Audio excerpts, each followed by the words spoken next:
In this video, I'm going to show you how to play workshop maps in CS2. So please watch the video until the end and follow this tutorial step by step to avoid making mistakes. So let's get started. First, let's click on play, and now let's click on workshop maps.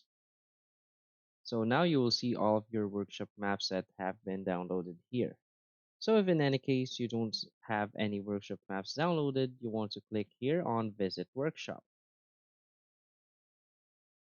And as you can see, there are lots of different workshop maps right here. So you just want to select and download the workshop map that you want. For example, this one, you would just want to click on this plus sign or plus icon to download the workshop map to your CS2 application. So I have already downloaded two. So let's close this. So for example, this map, let's just click on go and will be loaded to the downloaded workshop map. And as you can see, I'm inside the workshop map right now. So that's basically it.